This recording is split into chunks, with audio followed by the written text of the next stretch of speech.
Olá, sejam bem-vindos! Esse é o Mercúrio, o nosso podcast dedicado a ajudar pais e mães na tarefa de formar seres humanos livres e conscientes, sempre com o olhar da antroposofia de um jeito leve e prático. Eu sou a Carla Latini e, junto com a Débora Garcia, vamos acolher, trocar e gerar reflexão sobre a grande missão que é criar nossas crianças para que sejam indivíduos livres, felizes e comprometidos com um mundo melhor.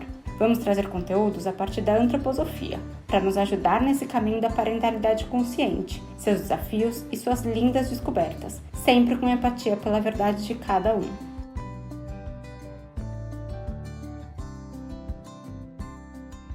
Começando então mais um episódio do nosso podcast. No meio da quarentena, a gente espera que todos estejam se cuidando e se resguardando nesse período. Por aqui a gente também segue em casa, cada uma na sua casa, mas a todo vapor trabalhando no Mercúrio. Acho que já deu para pegar a manha de gravar os episódios remotamente, a gente está tentando melhorar cada vez mais a qualidade do áudio. E antes de entrar no nosso assunto principal de hoje, a gente tem novamente um pedido para fazer para vocês. Apoiem o Mercúrio. Se você acredita que o Mercúrio ajuda pessoas a levarem uma vida com mais consciência individual e coletiva e que isso traz benefícios para todo mundo, ajude a gente a manter o podcast no ar. Com seu apoio, a gente pode viabilizar mais episódios e pagar os custos operacionais que estão envolvidos nessa produção. Você pode fazer isso através do nosso site, que é www.mercurioantroposofia.com.br, e entrar na página do Como Apoiar, ou direto na nossa página do Catarse, que é uma plataforma de crowdfunding. Você acessa ela em www.catarse.me/mercurio_antroposofia e escolhe a opção de doação mensal. Você pode optar por um valor mínimo ou então por um valor um pouco maior, e aí você recebe a cada episódio um material de aprofundamento e exercícios dentro daquele tema. E essa semana a gente está comemorando a primeira doação que a gente recebeu, a gente está muito feliz. A Daniele Iwasawa, espero que a gente tenha falado certo. A gente queria agradecer muito a sua doação, foi nossa primeira doação. A gente está super contente, feliz que esse projeto está tendo esse impacto. Então fica aqui o pedido, ajude a gente a seguir com o Mercúrio no ar, para a gente poder levar juntos a antroposofia para cada vez mais pessoas. E vamos agora para o nosso tema de hoje. Hoje a gente traz um tema quente e necessário, mais do que nunca, principalmente nesse período que está fazendo com que a gente repense tantas coisas, né? Junto dessas coisas está como que a gente se relaciona com toda a questão social e econômica. E que o nosso sistema econômico e social está em colapso parece não ser mais novidade para ninguém. Que precisamos olhar para os nossos recursos naturais e reconhecê-los como finitos e administrar bem o seu uso também não é mais novidade. Já parece até um retrocesso agir de forma a só consumir, só extrair, só explorar o que nos é provido pela natureza. No entanto, ainda presenciamos um sistema exploratório e que nega a possibilidade de finitude de maneira ingênua ou até perversa. Mas agora, como nunca antes, estamos nos confrontando de maneira escancarada com tantas coisas que precisam ser mudadas e adaptadas. Afinal, como seres humanos conscientes e autoconscientes que somos, precisamos usar esse dom que nos foi dado e olhar para esse momento com responsabilidade e cuidado. Pelos 4 cantos do mundo, já ouvimos sopros de consciência vindos de diversas áreas e disciplinas, de que realmente precisamos assumir um sistema econômico baseado no desenvolvimento, no amadurecimento e não mais no crescimento. Trata-se de uma grande quebra de paradigma. Lá por volta de 1906, Rudolf Steiner, o criador da antroposofia, propõe a chamada Lei Social Fundamental, que diz o seguinte: o bem de uma integralidade de pessoas que trabalham em conjunto será tanto maior quanto menos o indivíduo exigir para si os resultados do seu trabalho, ou seja, quanto mais ceder destes resultados a seus colaboradores e quanto mais suas necessidades forem satisfeitas, não por seu próprio trabalho, mas pelo dos demais. A partir dessa lei, então, se compreende a proposta da antroposofia para a questão social e econômica, a chamada trimembração social. E esse é o nosso assunto desse episódio do Mercúrio. E para conversar com a gente sobre isso, a gente convidou a Elizabeth Serri. A Beth ela é consultora organizacional, mediadora e coach. Atua como coordenadora e facilitadora na formação de mediadores organizacionais e no programa Liderança Integrativa, em parceria com a Trigon, da Alemanha. Foi fundadora da Escola Waldorf Francisco de Assis, onde esteve na liderança e foi professora Waldorf por 17 anos. Ela iniciou seu caminho na pedagogia social em 1997 e, em 2001, passou a ser coordenadora de seminários de pedagogia social de base antroposófica. E também atua hoje na coordenação do Programa de Desenvolvimento das Comunidades Escolares Waldorf. Beth, seja super bem-vinda ao Mercúrio e obrigada por estar aqui com a gente nesse meio da quarentena para falar sobre esse assunto tão importante para esse momento que a gente está passando. A gente estava super ansiosa para abordar esse tema e super felizes de estar abordando ele com você. Muito obrigada, eu que agradeço o convite e a oportunidade de falar um pouco sobre esse tema apaixonante, profundo, às vezes difícil de compreender, mas é um tema atualíssimo. E a gente vai se esforçar aqui, nós três, para a gente traduzir ele da melhor forma para quem está nos ouvindo. Uhum. Então, acho que para a gente começar, Beth, colocando todo mundo na mesma página, você podia contar um pouquinho para a gente qual que é essa proposta principal da trimembração social que o Rudolf Steiner propõe, que ele desenvolveu lá atrás?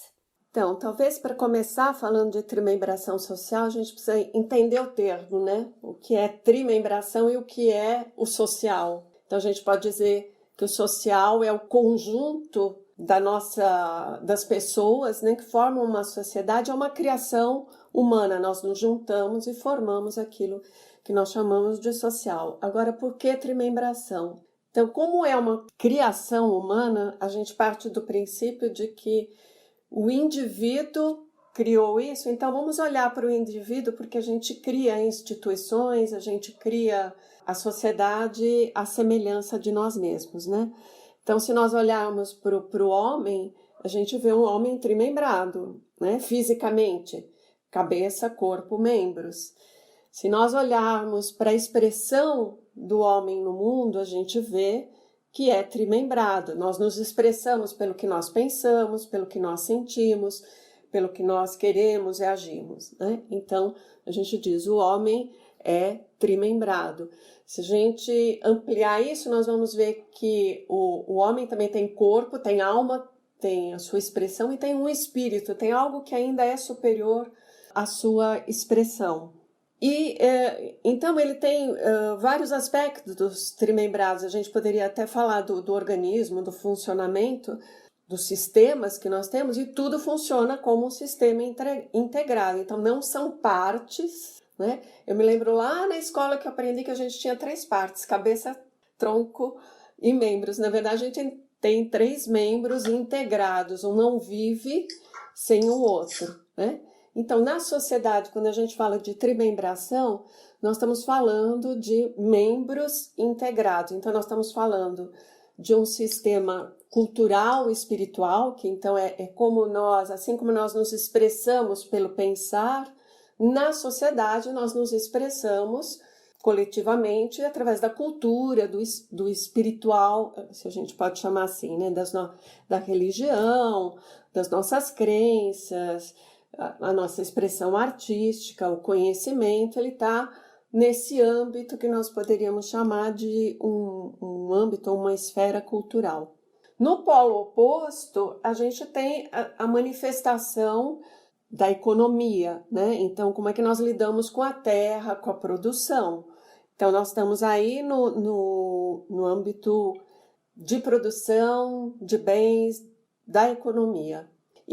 E o que faz, né? Se de um lado tem a cultura e de outro lado nós temos a terra, né? O espírito e a terra, as pessoas, ou o campo jurídico, o campo de acordos, de diálogo, faz a interligação entre esses 2 aspectos, entre a cultura e a economia. E todos eles estão dinamicamente envolvidos, né? Eles vivem juntos. Se nós fôssemos tripartidos, então, e que é um perigo, olhar para a economia só como economia, olhar para o jurídico só como jurídico, olhar para a cultura só como cultura, então isso é completamente doentio, digamos assim. Então, o que vive é uma dinâmica onde esses 3 aspectos vivem junto e que vivem com princípios importantes, né? Então, se nós pensarmos na vida cultural, no pensar na religião, no conhecimento, isso precisa ser livre, né? Cada um desenvolver o seu potencial a serviço do todo, da sociedade. Então, a liberdade é o grande princípio nessa esfera cultural. Agora, se nós olharmos para o polo oposto, que é o polo da terra, o polo da economia, então vem bem claro, né, que nós precisamos, que o grande princípio é de sermos fraternos, de produzir aquilo que é necessário para satisfazer a todos, né? Então, o equilíbrio ele vem quando todos podem desfrutar de tudo que nós temos, e o desequilíbrio é quando alguns retêm nas suas mãos e falta para outros, né? Então, muito para poucos e pouco para muitos. Essa tem sido a realidade. Então, o grande princípio para ver equilíbrio econômico é o da fraternidade. E no aspecto jurídico é o tratamento de todas as pessoas numa base de direitos e deveres iguais, né? Ninguém tem mais ou menos direito do que o outro, né?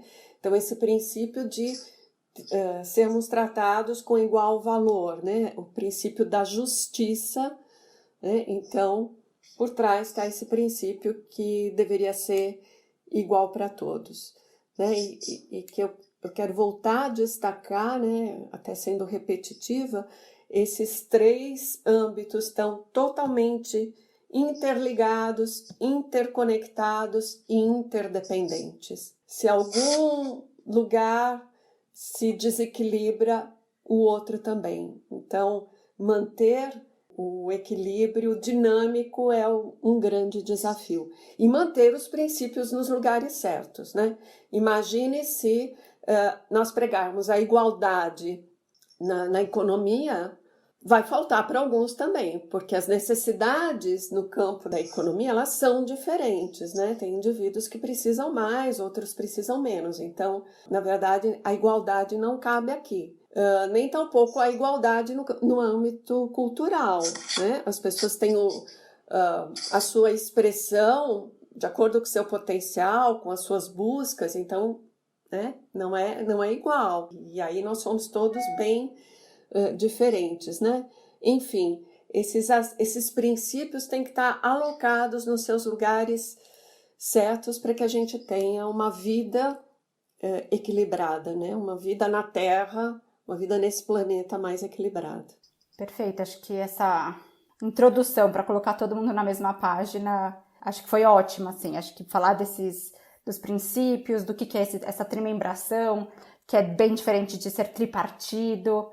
Acho que dá um belo pano de fundo para a gente começar. E aí, o que eu queria te perguntar aqui para a gente ir explorando um pouco mais é a lei social fundamental, que a Débora falou agora há pouco, ela diz basicamente que o meu trabalho ele deveria ser o de servir ao outro. Você pode comentar um pouquinho sobre isso, sobre como a gente vive ou não vive isso nos dias de hoje, como que a gente poderia trazer isso mais para a prática? Então, o que a gente vive, na verdade, é um mundo econômico, falando da economia, né, de interesses. E aí, desapegar-se da ganância talvez seja algo difícil, né? Eu vou chamar de ganância até de gula, né? Então, a gente tem uma gula econômica de juntar mais, de ter mais, né?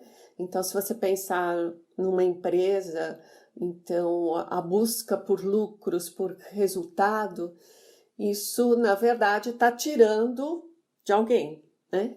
Então, se a fraternidade de verdade existisse, então eu cuidaria daquelas pessoas que colaboram, cuidaria que todos pudessem ter suas necessidades atendidas e certamente eles trabalhariam também para que eu pudesse ter o que eu preciso garantido, né? Então, eu até acredito que nós viveríamos as pessoas com maior propósito no seu trabalho, né? Hoje nós vemos muita gente trabalhando e dizendo: nossa, eu estou cansado, eu trabalho porque eu preciso sustentar a minha família. Então, aqueles que estão lutando só pelo sustento, a vida fica bem mais difícil, né? Bem mais complicada, eu acredito. Então, esse trabalhar pelo bem do outro, trabalhar para que o outro possa ter, traz, além de tudo, uma enorme satisfação interna, né? E se eu estiver com essa satisfação oferecendo o produto do meu trabalho para o outro, alguém vai estar fazendo isso por mim, né? E aí a gente faz faz a economia circular fraternalmente, sustentável, possível para todos, né? Então, na verdade, em resumo, assim, para que isso acontecesse, nós precisaríamos desapegar bastante, né, dos nossos egos e da nossa necessidade criada de juntar, de acumular, né, de ter mais, de ganhar poder econômico. A gente vive mesmo nesse sistema que acaba sendo predatório, né? A gente acaba olhando mesmo muito para o nosso e com, às vezes com esse ímpeto genuíno mesmo de preciso sustentar minha família e tudo mais, mas talvez o que a gente precise aqui mesmo é fazer essa quebra de paradigma e entender de onde vem isso também, porque quando a gente fala que, né, a gente talvez evoluiu para esse sistema de que o outro me serve e eu sirvo ao outro, é também pensar que se a gente vivesse, né, muito independente de cada um, eu deveria ser capaz de fazer tudo pro meu sustento, por exemplo, né? Uhum. E a gente sabe que não é assim, né? A gente pode ir bem no básico, assim. Eu não sei plantar, eu não sou uma agricultora, né? Então, assim, alguém me fornece o alimento, né, que eu consumo. Alguém me fornece a vestimenta que eu uso, porque eu também não sei costurar, enfim. E eu tenho outras habilidades que servem ao outro. Então, se a gente olha isso, começa a ficar um pouco mais clara essa história, né, de que por que então o meu trabalho deve servir ao outro? Mas justamente é isso, a gente parece que muitas vezes eu quero somente que o outro me sirva, mas passar a pensar como que eu sirvo ao outro pode ser um pouco difícil ou um caminho um pouco mais longo, mas eu acho que a gente está num momento justamente de parar para pensar nisso, né? Como que o meu trabalho está servindo ao mundo e ao outro. Então, por isso que eu acho que é tão apaixonante esse tema da trimembração. E aí me faz pensar um pouco também que você trouxe, né, Beth, nessa história da gula. Se a gente pudesse entrar um pouco nisso de o que significaria dentro da trimembração, talvez o conceito diferente de abundância, mas talvez um conceito de suficiência, né? Uhum. A gente fala muito, não vamos trabalhar naquilo da escassez, no medo da escassez, legal, mas será que abundância também é o caminho? Fica essa questão, né?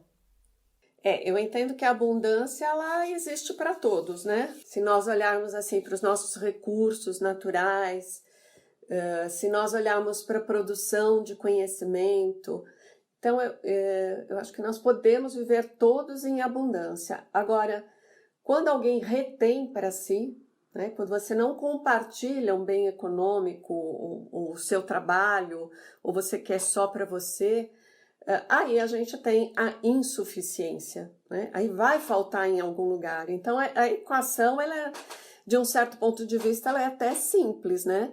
Se nós usarmos conscientemente os nossos recursos naturais, se nós trabalharmos com os nossos diálogos, os nossos acordos de igual para igual, se produzirmos conhecimento e trocarmos conhecimento, tem para todo mundo. Mas nós vivemos nas caixinhas, nos guetos, olhando para si mesma, para mim, para minha família, para o meu grupo. Então, aí falta, né? Fica insuficiente e fica uma competição, né? A gente acaba tendo um mundo competitivo e não colaborativo, que é o que se pretende e o que a própria trimembração acaba propondo, né? Você não é competir, mas é colaborar, é cooperar, né? Como você mesmo disse, então se eu produzo tecido, você costura e o outro faz chegar até mim, né? A gente tem toda uma cadeia onde cada um faz a sua parte. E ninguém é menos do que o outro porque um está lá tecendo o fio e porque o outro está costurando e o outro está entregando, o outro está vendendo, né? Então nós fazemos parte, é bom para todos se todos estivermos numa relação até fraterna, né? Entendendo quem precisa mais nessa cadeia, né? Então acho que tem para todo mundo, que a gente não sabe é distribuir, na verdade. E que não é distribuir igualmente, é distribuir de acordo com as necessidades que cada um tem, porque as nossas necessidades são diferentes, né? Sim, sem dúvida. E por que você acha que é tão difícil a gente conseguir praticar isso, né? A gente conseguir viver esse modelo. Você comentou um pouquinho do ego, das necessidades criadas, dessa ganância, dessa gula. Mas o que dificulta a gente na prática de fazer isso, de aplicar esse modelo? E como que a gente pode pensar diferente nesse sentido? Olha, eu acho que a gente vem... é uma questão histórica, né? Se a gente pensar que a gente tem uma cultura que é totalmente orientada por imagens orientadoras, né? Digamos assim, se a gente pensar lá historicamente do faraó e as castas, então o modelo de pensar, os paradigmas historicamente, eles trazem isso, a gente traz um pouco isso na ancestralidade, no sangue, né? A questão das castas, se a gente pensar nos feudos. Então, a gente sempre viveu historicamente dominação, explorador, explorado. Então, só mudança de paradigma mesmo e com o tempo que a gente vai se desenvolvendo e que isso vai vir, né? Então, quando nós ficamos mais intelectuais, né, lá no século XV, quando veio ciência tal, quando aparece a industrialização e que a gente pode pensar, nossa, ficamos mais intelectuais, mas por outro lado, com a industrialização, parece que nós ficamos mais materialistas também. Então, mas talvez seja importante também passar por isso para criar nova consciência. Então, são processos evolutivos, né? A humanidade não dá saltos, ela vem no passo a passo, aprendendo, e acho que nós estamos num grande momento de desenvolver consciência, né? Olhar para toda essa história e aprender dela, e como é que agora nós podemos olhar para frente e ver o que é que está precisando surgir para o mundo se sustentar, já que ele está ficando insustentável, né? Do ponto de vista dos recursos naturais. A economia está insustentável do jeito que as coisas estão indo. Nessa situação que nós estamos mundialmente piorou muito e a tendência é piorar mais ainda. E se nós pensarmos também culturalmente, a gente vem passando dificuldades, perrengues também na vida cultural, né? Nas nossas crenças, até nas discriminatórias, enfim. De não aceitar o que o outro, a opinião do outro, o que o outro pensa, isso. Que é diferente do que eu penso e ok, está tudo bem, a gente precisa conviver com isso, né? Então a gente não constrói com o outro, a gente se opõe, né? A gente vive muito a oposição, assim como na política, a gente vive muito mais oposição do que composição dos pensares diferentes, dos pontos de vista diferentes. Então, do meu ponto de vista, a gente vem, historicamente, a gente vem com a história da exploração, da dominação, e isso está muito impregnado, né? Agora é só o esforço de consciência para a gente realmente mudar isso. Nós vamos nos automotivarmos para abrir mão de lucro, de poder, porque isso adoece o indivíduo e adoece a sociedade. Então, se a gente pensar aqueles que estão atrás de resultado, né? Se levar para a vida, por exemplo, corporativa, né? Resultado, meta, e tem que bater, as pessoas estão adoecendo, as organizações estão adoecendo, né? Se a gente pensar na política, o que é que nós estamos vendo, né? Nessa luta, nessa divisão, nós estamos adoecendo. Economicamente, completamente doentes, alguns com muitos e muita gente sem ter o mínimo, né? Que é lugar decente, digno para habitar, uma comida decente no prato, enfim. A gente está vivendo desequilíbrios, né? Me remete muito ao que você começou a falar, da trimembração não ser uma tripartição. Eu acho que a gente está se puxando cada vez um para um lado, outro para o outro, e as coisas estão prestes a arrebentar se a gente não pensar, não olhar para isso de um jeito diferente. Acho que é o olhar sistêmico, né? Nós não estamos olhando sistemicamente, que uma coisa impacta na outra de alguma forma, né? E aí o sistema ele fica doentio, né? Ele fica, porque o sistema ele tenta se equilibrar, ele faz um esforço o tempo todo para ficar equilibrado, né? E tá difícil, né? Tá difícil, tá? Ele tá penando. Tá penando. E Beth, você acha que tem algum, por exemplo, quem seria o agente principal para fazer esse tipo de mudança, né? Porque eu fico pensando assim, às vezes a gente fala, mas é ali o fulano que tinha que mudar, o ciclano. Eu não sei, na minha visão me parece que é um conjunto, né, de agentes, assim. Mas você, com a sua experiência em organizações, com a sua experiência também com crianças, né, foi professor, enfim... Onde que você vê que poderia ser um ambiente ou esse agente mais frutífero? Onde que ele está? Por onde a gente começa? Eu entendo que é a motivação individual. Para mim é muito aquilo, somos todos um no final das contas. Então, se cada um faz o seu movimento e todos fazendo um movimento de consciência, nós estamos equilibrando o sistema. Agora, uns com bastante consciência, fazendo muito esforço, e outros acomodados, de novo a gente tem o desequilíbrio. Então eu acredito muito no poder da educação, de realmente formar os cidadãos livres e capazes de pensar por si próprios, responsáveis por si, pela natureza, né?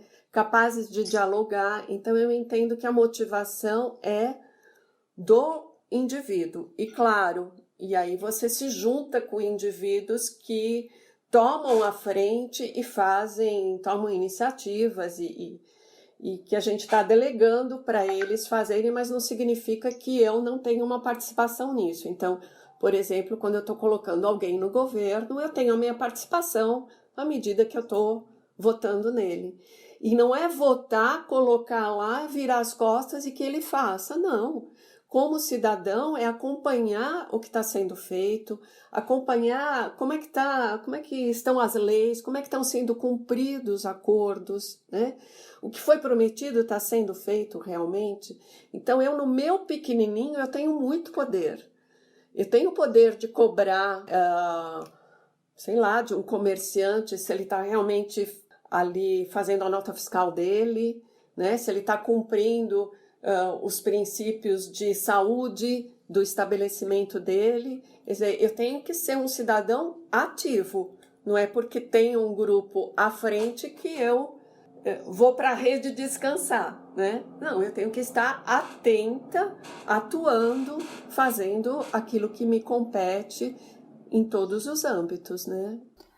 Assumir essa responsabilidade, né? Assumir que eu também tenho responsabilidade em cima disso tudo. Isso. E aí, pensando aqui, o nosso maior público são mães, pais, educadores. E a gente sabe que a gente, como nesse papel de educador, mãe, pai, enfim, a gente tem uma grande responsabilidade na educação dos nossos filhos. Uma das coisas que a gente sempre fala aqui no Mercúrio é que a gente quer ajudar pais e mães a educarem seus filhos de uma forma livre e consciente. Como que a gente pode, de repente, sugestões práticas mesmo, ajudar esse nosso público a fazer isso com as crianças de hoje em dia, né? Como que a gente pode educar as nossas crianças para que elas assumam essas responsabilidades no futuro, né? Quando chegar o momento, e transformem o mundo de um jeito que a gente acredita que deveria ser o que tem que acontecer. Bom, a educação é, para mim, a grande questão, né? Como pais, eu entendo que nós somos, como pais, como adultos, todos somos educadores, pelo modelo. Então, o discurso ele é até perigoso, porque nós tendemos a falar uma coisa e fazer outra. E a educação, ela não vem pelo discurso, ela vem pela coerência. As crianças observam muito. Então, elas observam quanto nós somos coerentes ou não. Então, ter um discurso descolado da ação é quase que como educá-lo para mentira, para enganar, né? A gente está fazendo exatamente o oposto do que a gente gostaria de estar fazendo, né? Mas o certo é isso aqui que eu tô falando, né? Não adianta nada. Absolutamente nada, pelo contrário, isso planta um sentido de incoerência e uma certa imoralidade. Eu posso dizer uma coisa e fazer outra. Então, eu permito que o imoral aconteça, né? Então, eu entendo que talvez falar menos e fazer mais, né? Ter muita coerência no discurso com a ação, né? Trazer os bons exemplos, mas vividos da alma. Não adianta eu forçar algo que não é meu, mas é ser autêntico, ser genuíno, inclusive com os meus erros. E à medida que eu erro, mas eu tomo consciência e posso corrigir, isso é altamente educativo para a criança, né? Então, quando eu deixo de usar punição e castigo, por exemplo, né? Ou punição e premiação, que a gente faz muito, lá quando eu estou punindo ou premiando a criança, eu já estou educando para quando ela estiver no mundo que seja corporativo, no mundo social, ela fazer a mesma coisa de outra forma. Comando e controle. Então, na verdade, aquilo que a gente faz em casa com a criança é o que ela vai aprender, é o que vai ser o código que vai estar comandando dentro dela até de uma forma mais inconsciente. Quanto menor a criança, mais para o inconsciente essas questões vão, né? Quando aí já está adolescente, você pode até discutir, e os adolescentes discutem, e eles te confrontam, cobram a coerência, e aí pelo discurso está tudo certo. Mas quando a criança é pequena, não tem como discutir, né? Na verdade, é ser verdadeiro, é ser autêntico, é ser coerente. E praticar gestos de cooperação, gesto de colaboração, gestos de olhar para o outro, para a necessidade do outro. Acho que é isso que o hábito, cultivar o diálogo, né? E cultivar esse mundo de produção de cultura, esse mundo de conhecimento. Então, trazer um mundo que seja das histórias, do que for. Então, isso é altamente educativo, a gente está educando cidadãos para o mundo. Então, que vão ser mais coerentes do que nós estamos conseguindo ser, né? Certamente.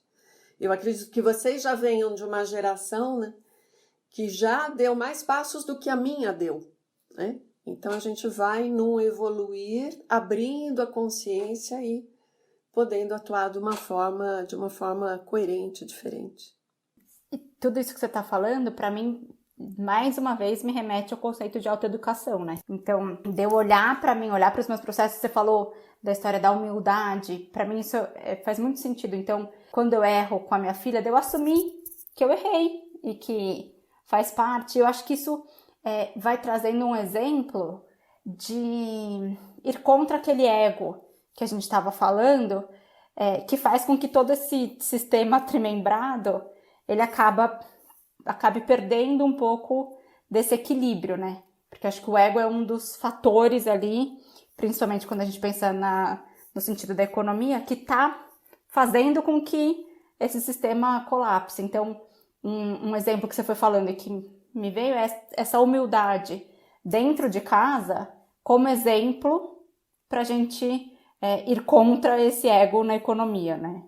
E também tem o âmbito, né, do pensar ali, o âmbito cultural, que eu acho que também é um aprendizado enorme para os pais, que é um exercício difícil às vezes, de como que você assume essa postura de educar para que a criança seja um indivíduo livre. E isso também traz uma possibilidade dela discordar né, das suas opiniões, das suas crenças, então o que pode ser, nossa, mas uma certa traição, vamos pôr bem entre aspas, mas assim, tem essa postura, acho que tem que ser muito madura, né? De entender que talvez você vai educar. E se, na verdade, se de repente ela discordar de você, talvez você tenha feito um ótimo trabalho, porque ela não seguiu os seus passos porque foi imposto, né? Mas porque, enfim, porque ela tem a liberdade de pensar. Eu acho que isso vai trazendo essa pluralidade tão importante. Mas é um exercício enorme, né? Esse talvez seja um dos maiores, né? Admitir que o meu filho pode pensar por si próprio e pensar diferente, né? E totalmente contrário do que eu penso, né? Então isso é a liberdade, realmente, ele poder pensar dessa forma. É claro que num sistema de educação cabe eu protegê-lo, eu dar uma linha, mas isso não quer dizer encarcerar, acorrentar em paradigmas, em obrigações, né? Mas é permitir que o indivíduo vá ganhando uma autonomia, inclusive no seu pensamento. Até porque ele é um ser único, ele vem com uma bagagem que é diferente da nossa, né? E é muito nosso papel como pais e mães proteger para que ele possa florescer nessa individualidade dele, o que não deixa de ser um exercício. E que vai ser, e é um indivíduo que chegou num mundo novo, né? Novo do que a gente viveu. Então, quer dizer, ele vai ter que ser preparado para um outro, vai estar preparado para um outro mundo, né? Uma outra realidade. E Beth, a gente tem visto, na verdade, vários movimentos ao redor do mundo, talvez nessa direção, enfim, buscando economias mais regenerativas e práticas que talvez estejam alinhadas mesmo com o que a trimembração propõe. O que eu acho que ficou mais evidente nesses últimos tempos, talvez sejam os ODS da ONU, né, os Objetivos de Desenvolvimento Sustentável da ONU. Será que a gente pode considerá-los como uma referência, sei lá, pilares práticos da trimembração? Se de repente você puder trazer também do que se tratam eles, para quem nunca ouviu falar, enfim, para quem não está acostumado com esse termo. Os ODS, eu acho que a última foi em 2015, projetando até 2030, alguma coisa assim, né? Isso. Então, eu acho que estão totalmente de acordo, as coisas estão bem pensadas, a questão é como fazer isso realmente acontecer, né? Então, acho que tem 3 pilares, se não me falha a memória, 3 pilares mais importantes, que é acabar com a pobreza no mundo, né? O que é uma coisa que até 2030 parece assim, nossa, como vai ser isso? Acabar com a injustiça, né? Ou pelo menos toda a desigualdade, a injustiça, e se a gente olhar para o mundo como um todo, olhar aqui do lado, né? A injustiça social e o desenvolvimento sustentável, o cuidado com a terra, né? O cuidado com os recursos naturais. Então, acho que são 3 pilares principais e daí tem muitos temas em volta disso. E o que é bonito é que quando você olha, eles estão todos interligados, interdependentes. Então, qualquer ação em qualquer um dos âmbitos ou dos temas que estão propostos, eles vão afetar o outro. Então, um exemplo, quando eu vou lá fazer uma compra com o meu cartão e a pessoa pergunta se eu quero o ticket do caixa, por exemplo, né?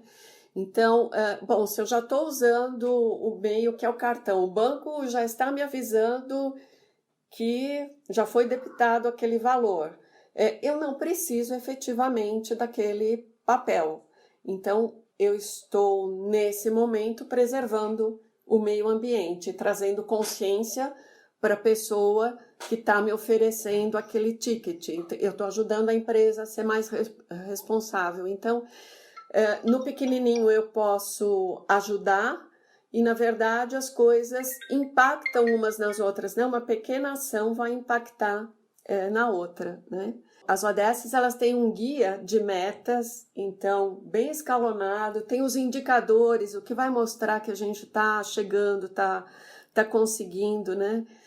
Tem as indicações das políticas públicas, então é algo bem completo que os governos, que as comunidades podem seguir com muita tranquilidade. Então, é manter, e de novo vem a palavra consciência, manter isso na consciência. Então, de um lado, quem está à frente, né, no mundo das empresas, quem está à frente na agricultura, quem está à frente lidando com recursos hídricos, por exemplo, seja quem for, fazendo a sua ação, mas eu como cidadão, olhando para isso, monitorando e cuidando também da minha parte. Então, de novo, não é porque está posto e vai sair pelo mundo e os governos precisam cuidar disso, as nações precisam cuidar disso, que eu vou cruzar meus braços e esperar alguma coisa acontecer. Não, eu sou corresponsável e preciso fazer minha parte, começar na minha casa, começar no pequenininho com os meus filhos, com a consciência da água, que é um bem que não está aí, que está disponível, mas que é finito também, né? Uma água boa, de qualidade. Pensar nos desperdícios que a gente acaba fazendo, então o não desperdiçar um alimento que falta para um e que talvez na minha casa esteja sobrando, né? No uso do combustível, então, será que eu preciso ir de carro até tal lugar? Podemos ir caminhando, podemos ir a pé, dá para ir de bicicleta. Então, dentro de casa eu posso colaborar com todos esses itens, 17 itens que tem lá, né? Então, eu diria assim, que caberia a cada cidadão abrir esse documento, olhar com carinho e se comprometer, né? Mas tem gente que nem sabe que isso existe, né?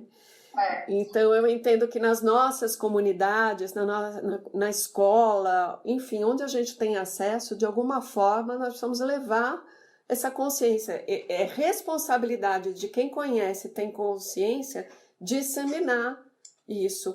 Propor iniciativas. Que iniciativa eu posso fazer para contribuir com isso? Porque senão nós vamos ter, como sempre, os acomodados, os que trabalham muito, fazem muito, são criticados, e os que ficam assistindo, criticando. E você falou uma coisa que eu lembrei de uma conversa que eu tive uma vez com uma professora, e que fez muito sentido. Essa história de como passar... Minha filha tem 3 anos. Como passar para ela a mensagem de que os recursos são finitos, de que ela não pode desperdiçar água... Sendo que, ao mesmo tempo, eu tenho que, do 0 ao 7, a gente tem que mostrar que o mundo é bom. Então, como fazer isso ao mesmo tempo? E o caminho que ela me deu, porque muitas vezes você fala, tá bom, mas são coisas opostas, né? Como que eu faço isso? E aí o caminho que ela foi me dando foi de simplesmente falar assim, então, por exemplo, a gente aqui em casa, a gente desliga a torneira quando a gente... não tá lavando a mão. Não é racionalizar, não é explicar o porquê que a água é importante, não é nesse sentido ainda do 0 ao 7. É simplesmente como uma coisa natural, como uma coisa que eu faço, então volta a história do modelo, de aplicar, de contar para ela que, olha, aqui em casa a gente desliga a torneira quando a gente não tá lavando a mão. E de uma forma simples já vai passando essa mensagem. Faz sentido esse caminho? Total. A gente apaga a luz quando não está no ambiente, né? Se teve uma sobra de alimento, a gente vai guardar e transformar no dia seguinte. Aliás, isso é importante, não requentar, mas transformar, né? Que não é simplesmente tirar da geladeira e vamos esquentar, não, vamos transformar isso. Então, esse conceito de poder transformar aquilo que você tem em algo diferente, melhor ainda. Hoje aqui, por exemplo, tivemos bolinho de arroz de almoço. Então, olha só. Arroz de ontem transformado. Arroz transformado. Então, então cuidar, né? E, de novo, a gente vai ficar falando do modelo. O quanto eu me educo, o quanto eu me reeduco para poder agora educar meu filho. Porque talvez eu tenha vindo de uma abundância e de uma não consciência de que eu tinha muito e não precisava cuidar e olhar para isso. Então, por exemplo, eu vivi numa época em que os armários da minha casa, lá dos meus pais, viviam cheios de comida, né? Acho que era o período da inflação, então você saía, fazia uma compra gigantesca e você tinha aquela abundância. Então, uma falsa sensação de que você tem muitos recursos, né? No fundo não era isso. Mas aí, como tem muito, você pode desperdiçar, né? E não é isso, né? Na verdade, o que realmente eu preciso, né? A gente tinha, por exemplo, nos almoços de domingo, acho que uns 10 pratos, né? Era uma coisa assim absurda, como se aquele dia a gente fosse comer para a semana inteira e aí caberiam várias famílias naquela mesa, né?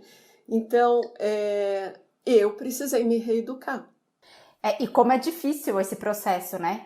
Quando as crenças estão enraizadas na gente, como é difícil a gente se despir delas e viver isso de uma forma natural. Então, assim, é valorizar a tradição, porque isso era, por exemplo, na minha casa era tradicional, então como eu valorizo a tradição, foi boa, foi importante, mas agora eu aprendo que neste momento é diferente e eu faço essa mudança, essa transformação. Então, é o tempo todo a autoeducação para eu poder educar o outro. Se eu não me autoeducar, não tenho nem moralidade suficiente para achar que estou educando o outro. As escolas Waldorf, por exemplo, elas acabam vivenciando um pouco esse conceito, né, de forma mais próxima, assim, ou pelo menos tentam e deveriam, né? Como é que a gente reconhece isso na prática das escolas Waldorf? Então, a escola Waldorf, ela nasce, né, a partir da trimembração, né? O Steiner traz, ela nasce com, na verdade, para assim, que se criasse comunidade, uma comunidade onde se vivesse profundamente a trimembração. E como a trimembração é uma coisa, embora completamente coerente, é uma coisa nova para todos nós, é um grande desafio mesmo dentro da escola Waldorf, porque a gente entra na escola Waldorf e precisa se reeducar, né? E é um processo, e todo dia está entrando gente nova e todo dia a gente precisa se reeducar para atender quem está chegando e ajudar quem está chegando a entender. Então, há um esforço grande e nos 3 âmbitos. Então, o primeiro princípio que a gente diz na escola Waldorf é a liberdade de ensino. Liberdade de ensino não quer dizer que você vai fazer o que você quiser dentro da sala de aula, por exemplo. Então, a liberdade é ter responsabilidade por aquilo que você vai trazer, responsabilidade no sentido de que você vai formar uma criança com liberdade de pensar. Então, achar as melhores formas de desenvolver o conhecimento da criança sem colocá-la em caixinhas. Então, um conhecimento trimembrado, um conhecimento que vai alimentar o pensar dela, vai alimentar o coração dela, né? Vai alimentar a ação dela. Então, esse é o princípio da liberdade no ensino. Quando nós pensamos no âmbito econômico, o ideal seria que todos os pais que queiram esse tipo de educação pudessem ter seus filhos nessa escola, mesmo que não possam arcar financeiramente com o custo que ela tem. Então, aí nós poderíamos praticar essa fraternidade de que quem tem condições de pagar um pouco mais, dê espaço para aqueles que talvez não possam pagar tanto. E a gente vê muito isso, muito mais na prática, por exemplo, nas salas, né? Quando nós fazemos passeios com os alunos e tem aquele aluno que, por qualquer razão, os pais não podem arcar com a despesa da viagem. Então, é muito comum você ver o movimento da classe inteira, de todos os pais, fazendo um esforço para que aquela criança possa participar, então, realmente suprindo a necessidade financeira daquela família para que a criança possa estar junto ao grupo. Então, são ações que são feitas dentro da escola que são os ensaios dessa trimembração, né? A tentativa do diálogo, então, de fazer acordos e da autogestão, né? De trabalhar juntos, pais e professores, cada um tendo as suas iniciativas, então, de criar uma estrutura para que a escola possa viver uma estrutura social, uma estrutura física, uma estrutura cultural para a escola. Então, através do diálogo, né? Buscando o potencial de cada um, a colaboração de cada um. Então, de novo, o princípio da lei social, né? Se eu tenho um potencial, eu ponho à disposição ali e vai ter alguém que vai cobrir aquele potencial que eu não tenho e eu vou poder usufruir. Então, é esse o grande esforço, né, da Escola Waldorf. Mas claro que nós temos aqueles que participam muito e que se esforçam muito disso. Nós temos aqueles que são simpatizantes da pedagogia, colocam seus filhos, mas não querem se comprometer, né? São, a gente poderia dizer assim, clientes, né? Estão lá porque acham que vai ser bom. Então, assim como na sociedade, a gente tem as pessoas mais conscientes, as pessoas que se dedicam, que tomam iniciativas, que se corresponsabilizam. A gente tem o mesmo fenômeno na escola. O princípio é estimular a coparticipação, a corresponsabilidade o tempo todo. É um pouco exaustivo, mas vale a pena. Justamente você falou agora dessa postura, né, de talvez cliente, isso é bem conversado mesmo, né, nas escolas, ou pelo menos nas que eu tive possibilidade de participar, que é isso, é um posicionamento que se diferencia talvez de outras instituições, que é não adotar uma posição de prestador de serviço, né, mas isso também pressupõe que os pais entendam que eles também não são clientes ali, mas são parte dessa comunidade escolar em que os professores detêm esse conhecimento e estão ali para passar isso para as crianças e os pais estão ali para viabilizar, talvez, né, isso. Então, mas é um exercício mesmo diário, mas é bem interessante, porque você se coloca em outro lugar, você se coloca, né, nesse lugar de corresponsável mesmo por aquela instituição. Então, eu acho que é um ensaio bem interessante mesmo. E com o cuidado de não tripartir. Então, se nós acharmos que o âmbito cultural pertence só aos professores, nós estamos tripartindo. Não, o âmbito cultural também pertence aos pais, eles também têm potenciais, eles também têm que contribuir.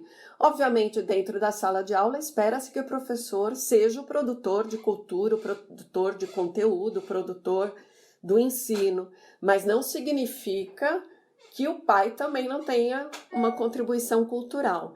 Da mesma forma, não é achar que o pai, então, agora vai sustentar a escola economicamente e eu deixo lá eles administrarem. Não, eu também preciso ir lá e olhar para essas finanças e olhar o meu papel nisso e olhar a minha necessidade, olhar a necessidade do outro. Então, é atuar o tempo todo nos 3 âmbitos. Claro que no cultural a responsabilidade está no colo do professor, mas não pode excluir os demais, né? O econômico, a gente diz, está no colo dos pais até certo ponto, mas os professores, como colaboradores que precisam receber para se manter lá, também são participantes, e isso tudo se dando no âmbito do diálogo, né? Da conversa. Então, juntos, chegando às melhores formas de fazer essa escola funcionar e ser boa para todos, para a criança, para o professor, para o pai, para a família, ser às vezes eu chegava na escola e falava, cheguei no meu oásis aqui, nesse lugar onde a gente briga, discute, mas nós estamos todos alinhados, querendo o bem comum, todos querendo nos apoiar, né? Eu acho que isso é o viver trimembrado. Beth, e a gente aqui do Mercúrio, a gente acredita muito que essa pandemia ela veio para mostrar várias coisas, para escancarar algumas coisas que estavam embaixo do tapete ali. E uma delas é esse nosso modelo falido de economia. E o que você acha que, na sua visão, assim, o que você imagina que deveriam ser os primeiros passos que os governos, que as comunidades, que os indivíduos deveriam tomar assim que essa onda, não digo nem acabar, porque eu não sei quando que isso vai acabar, mas quando essa onda começar a dar para respirar um pouco melhor nisso. O que você imagina que sejam os primeiros passos que a gente deve ter? Olha, do meu ponto de vista, a primeira coisa é um olhar sistêmico. É um olhar o todo, porque cada ação vai impactar duramente na sociedade como um todo. E assim, isso veio de uma forma incrível, né, para o mundo inteiro. Então, a gente já está vendo os impactos e eu já tenho ouvido de conselhos de empresas que já estão com a ação de, bom, vamos diminuir a jornada de trabalho e cortar pessoal. Que impacto vai ter isso? Então, se eu olhar de novo para o meu pequenininho e não olhar para o sistema como um todo, os impactos continuar com a mentalidade que a gente tinha, né? Não, vai ser devastador, vai ser devastador. Então, qual é o olhar sistêmico que eu preciso ter? Olhar o que impactou, qual é a realidade, como é que a coisa ficou e como manter esse equilíbrio. E aí vai precisar da colaboração de todos, todo mundo vai precisar abrir mão de alguma coisa.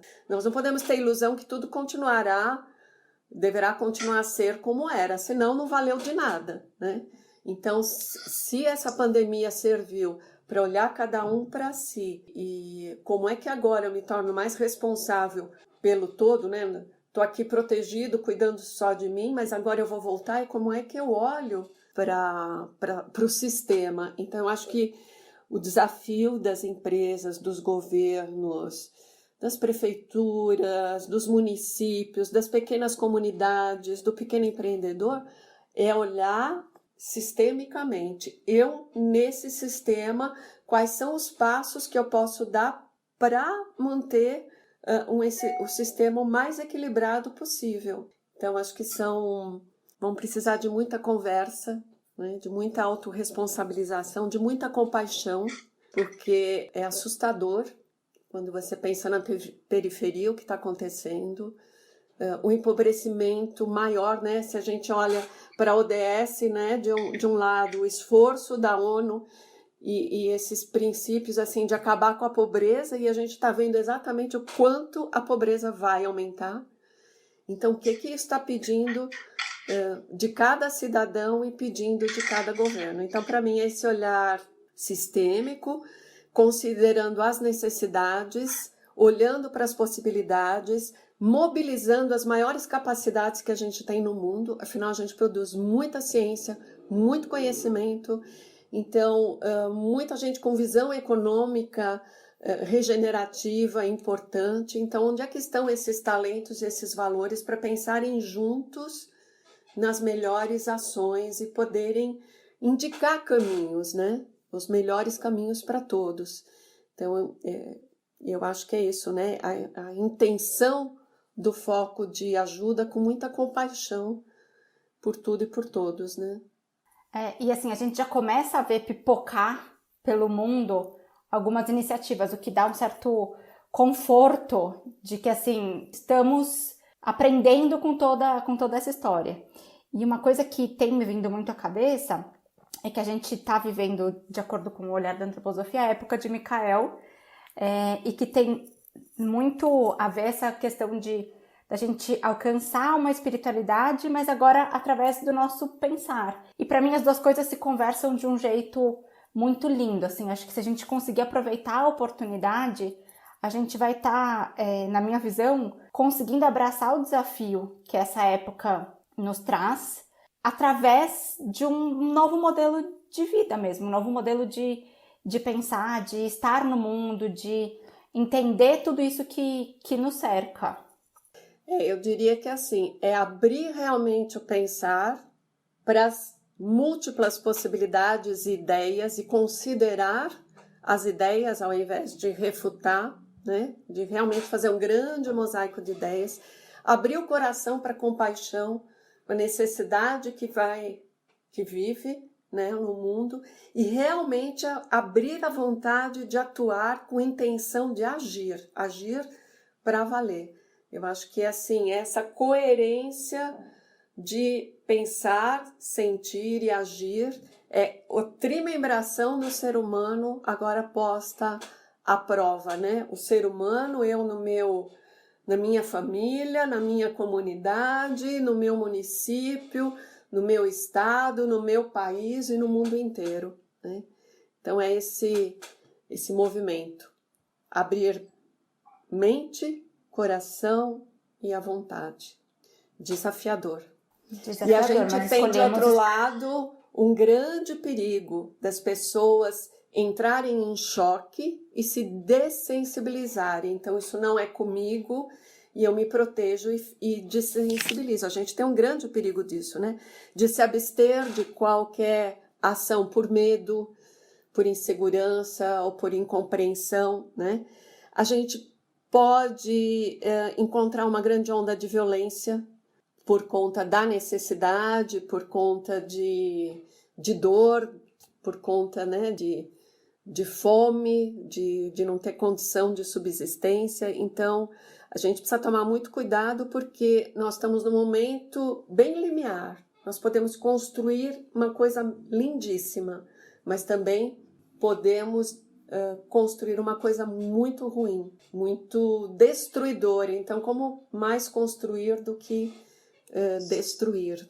Como tocar cada indivíduo para que ele se encoraje, que ele deixe o medo de lado, e aí, inspirada no que você disse, né? Na coragem de Micael, erradicar o medo da alma e realmente tomar coragem para fazer uma ação movida pela compaixão, pelo coração. Acho que isso é um grande desafio. Esses dias eu ouvi, não lembro agora da onde que foi, mas uma analogia de que essa época de mudança é como se fosse atravessar um rio, e que a gente tá agora nesse momento que a gente tá no meio do rio. Se você olha para um lado, você não enxerga a margem, e se você olha para o outro, você também não enxerga a margem. E que agora a gente tem que confiar de que, ok, é para lá, a margem eu já tinha visto que ela tá para lá, eu sei que tá para lá, vamos remar em direção àquilo.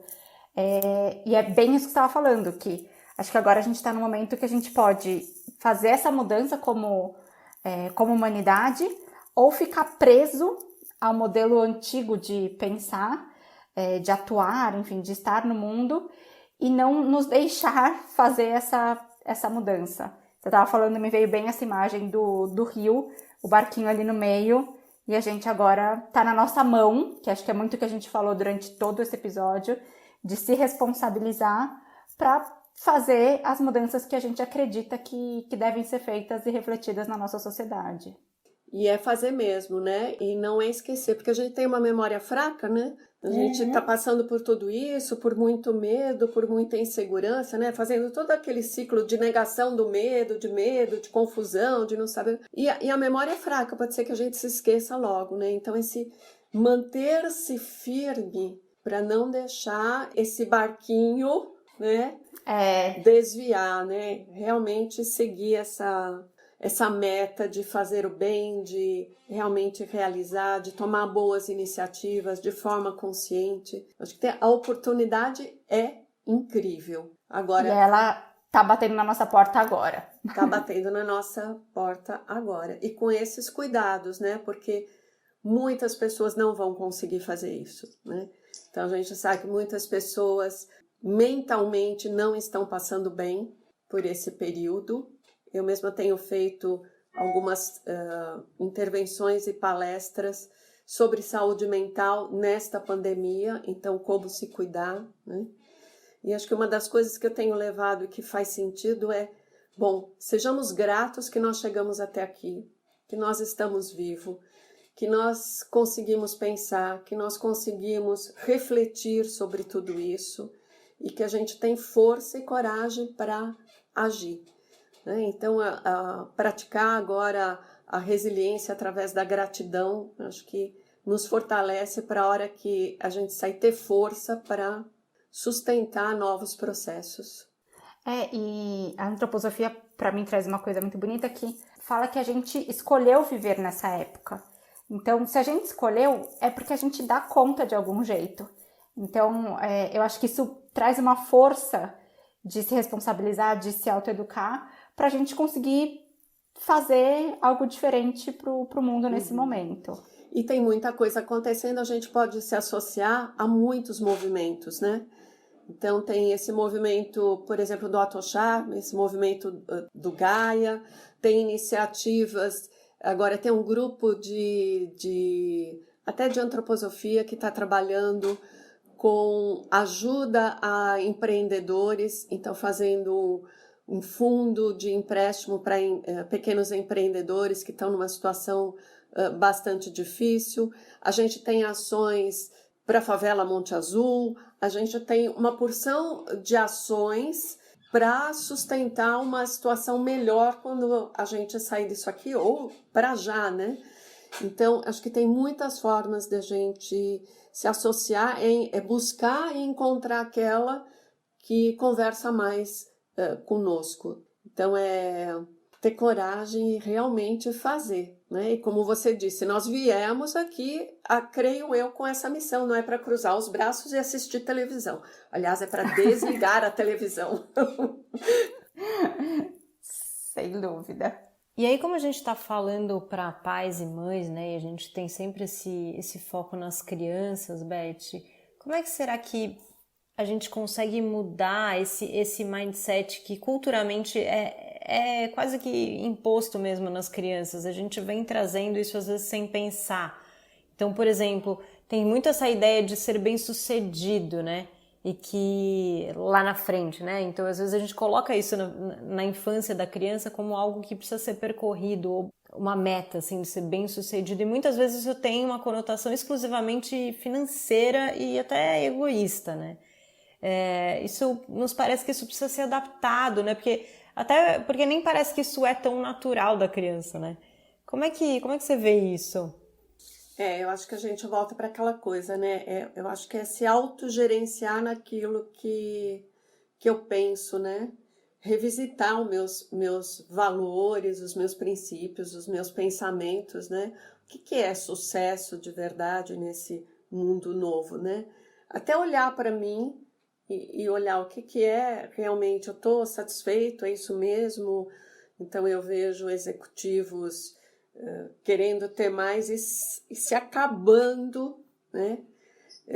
Alguns até que chegam a um limiar e diz, nossa, faz uma semana que eu não falo com meu filho, né? Então, muitos deixando de ser executivos, muitos saindo antes do burnout e muitos burnouts acontecendo, né? Então, por exemplo, nós somos o segundo país no mundo a ter mais burnouts.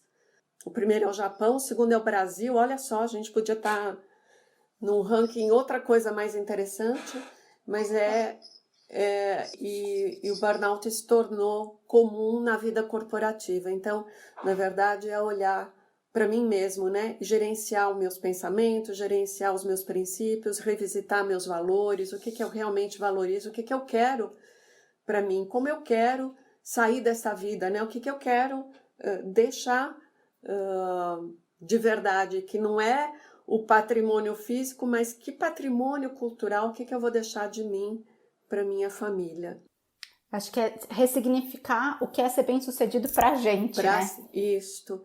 Porque aí, a partir do momento que você faz isso, aí vai, claro, isso vai passar para a criança. Então, é aquela história do discurso ser coerente.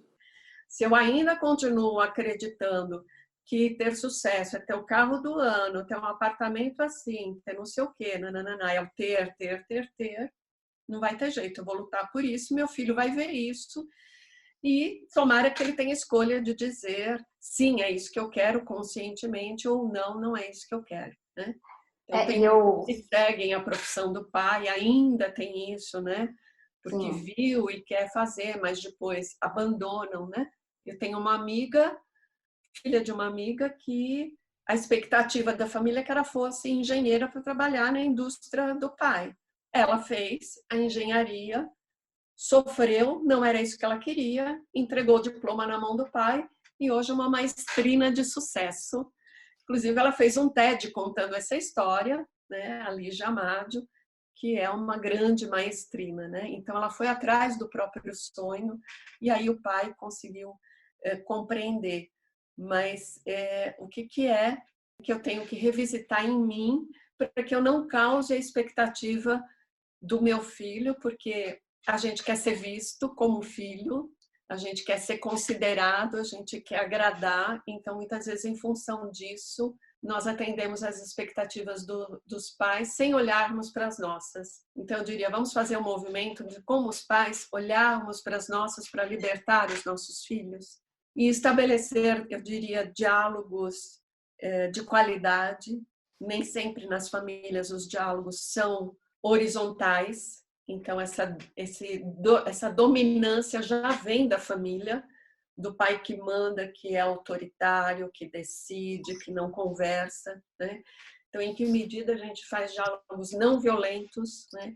Em que medida a gente considera o sentimento da criança, em que medida a gente considera a necessidade da criança. Então, qual é a qualidade de diálogo, qual é a empatia que a gente tem com o próprio filho, né? Então, eu acho que é autogerenciar o meu coração, a minha competência de dialogar. E na vida econômica, eu diria assim, que autogerenciar o uso que eu faço do meu dinheiro. Qual é o dinheiro que eu tenho para consumo? Eu tenho um dinheiro que eu preservo para doar, para permitir que outros possam produzir, né? Conhecimento. Eu tenho dinheiro que eu posso emprestar para alguém fazer um empreendimento comercial, né? Então, doar para a cultura, emprestar para o empreendimento e o restante para consumo, ao invés de acumular. Então, acho que é se autogerenciar nos 3 campos, né? Gerenciar o que eu penso, os meus valores, gerenciar como é que eu lido com as minhas relações, com os meus diálogos, com as pessoas que estão assim próximas de mim, e gerenciar a minha vida econômica. Acho que é simples. Simples.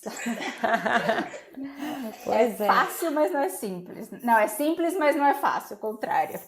É simples, mas não é certeza. fácil. É um processo de consciência, né? Que a gente poderia dizer em antroposofia, é um processo de encarnação, de realmente encarnar e viver de verdade essa vida aqui material amplamente, né? Viver na essência e não passar por ela, né? Realmente fazer sentido essa vida, valorizar isso que eu ganhei, esta vida, esta chance Muito bom. de viver. Eu acho que a gente pode ir encerrando por aqui esse episódio, que foi super bonito, atual, necessário, mas ao mesmo tempo acho que trouxe bastante clareza para a gente repensar algumas das nossas ações e mudar a realidade e construir o futuro que a gente quer ver para os nossos filhos, né? Então, Beth, a gente te agradece muito a participação, de coração foi bem especial conversar com você.